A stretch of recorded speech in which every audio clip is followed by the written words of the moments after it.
Hi friends, welcome back to our channel. तो भाई मैंने आउ गोटे नुआ जब आम समग्र शिक्षा मालकानगिरी तरफ।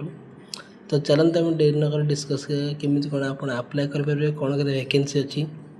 तो सर्वप्रथम देखो आम बोर्ड हूँ आदर्श विद्यालय तरफ वैकेंसीटी आसी, ठीक है। ये 2026 vacancy. Name of the post रोज कौन देखो, वार्डेन रहा, पार्ट टाइम टीचर रकाउंटेंट रहा। एजुकेशन क्वालिफिकेशन कौन, BA BSc BD देखिए यहाँ हूँ वार्डेन, ठीक अच्छे। तापर BA प्लस BD रोचे, मैथ साइंस इंग्लिश टीचर मैंने जोड़ा पार्ट टाइम टीचर अच्छा। तार BA विथ संस्कृत और साहित्य आचार्य संस्कृत आप करते दरकार, यहाँ रोचे आम कौन कहले संस्कृत टीचर है कि। BCom विथ DCA जोटा कि अकाउंटेंट रहा। सालारी देखिए केते कौन। तो एज लिमिट देखो 18 ରୁ 35 वर्ष रही। सालारी केते आसियो देखो, वार्डन पे सालारी अच्छे 25,621 टंका इनक्लूडिंग EPF। एवं तापर पार्ट टाइम टीचर जोटा रही कि इंग्लिश मैथ एवं साइंस रहीगले ताकर हूँ 9,075 टंका, ठीक अच्छे। सब EPF मिसेकरी। अकाउंटेंट जोटा रही 16,637 टंका रोचे इनक्लूडिंग EPF। तो जो पार्ट टाइम टीचर सालारी टी कम अच्छी, अकाउंटेंटर वार्डेन सालारी भल अच्छी। तो आप आप्लाय करेंगे जब आप एलिजिबल रोचे। तापर आप्लाय आम ऑफलाइन हम, यहाँ गोटे स्कूल जेहेतु अच्छी आदर्श विद्यालय, आपको स्पीड पोस्ट कि रजिस्टर्ड पोस्ट मध्यम आप्लाय करने पड़ो। आप जो हेडक्वार्टर अच्छी आम ऑफिस से आप्लाय करने पड़ो फॉर्म पकईकि, बा स्पीड पोस्ट मध्यम आपको पठेबा पड़ो आप डॉक्यूमेंट और से जो एप्लिकेशन फॉर्म को फिलअप करी। तो यहाँ तो थी आम ओभरव्यू। चलते आपको ऑफिशियल नोटिफिकेशन देखीदेवी जोटा आई, ठीक अच्छे। तो फ्रेंड्स यहाँ हूँ आम ऑफिशियल नोटिफिकेशन जोटा कि आम समग्र शिक्षा मालकानगिरी डिस्ट्रिक्ट तरफ आसाला। तो मुझे अलरेडी कही सारे। तो देखो ये आम ऑफिशियल नोटिफिकेशन आम कस्तूरबा गांधी बालिका विद्यालय तरफ आसाला वैकेंसी गुड़िक।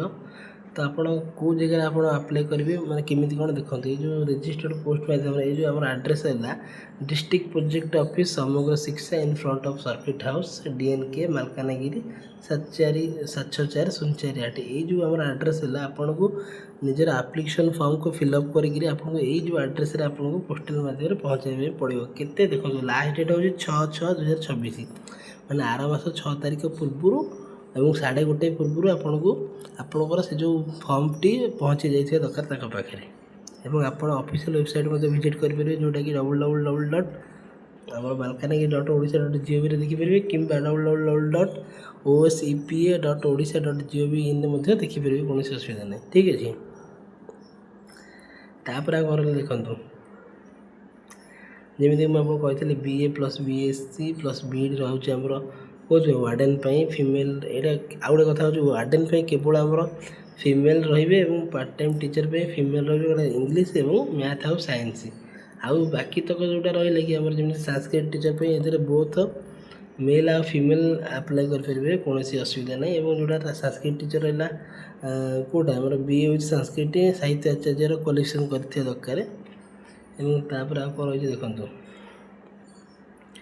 आमर ये जो आप्लिकेशन फॉर्मटी रोचे आपको यहीटा को डाउनलोड कर यार गोटे कॉपी बाहर कर आपको सब फिलअप करने पड़ो आप डॉक्यूमेंट और आप फोटो गोटे अटैच करने पड़ो। जमीक ना ये अच्छी प्रथम ना तार फादर नेम तापर जहाँ भी परमानेंट एड्रेस अच्छे village GP district contact number email ID यहाँ भलसे देवे। तापर एड्रेस जहाँ देवे कॉन्टैक्ट देवे, ठीक है। जहाँ अच्छे आप सर्टिफिकेट वगैरह सबकि आप मार्कसीट सर्टिफिकेट वगैरह जहाँ भी अच्छे सब ये फिलअप करेंगे देखिकी। तापर ये आउ कौन रहा देखो तार समस्त गोटे गोटे जेरक्स कॉपी अटैच करी पोस्ट माने यही पोस्ट मध्यम आपको ये जो एड्रेस रहा मालकानगिरी से एड्रेस आपको डिस्पैच करने पड़ो कि 6 तारिख पूर्व, ठीक अच्छे। यहाँ थी आम आदर्श विद्यालय गोटे बहुत भल जॉब। जो मैंने भी इंटरेस्टेड अच्छा निश्चित भाव में आप्लाय करूँ। बहुत भल सालारी अच्छी वार्डेन और अकाउंटेंट पार्ट टाइम टीचर पे टी कम अच्छी किंतु भल चाकरी। यदि इंटरेस्टेड अच्छा निश्चित भाव में आप्लाय करूँ। आम चैनल जब नुआ अच्छा चैनल को सब्सक्राइब करूँ और चैनल को लाइक करूँ और वीडियो को शेयर कर दिखाँ सांग सहित जो मैंने भी आप्लाय करने इंटरेस्टेड अच्छा, ठीक अच्छे। जय जगन्नाथ।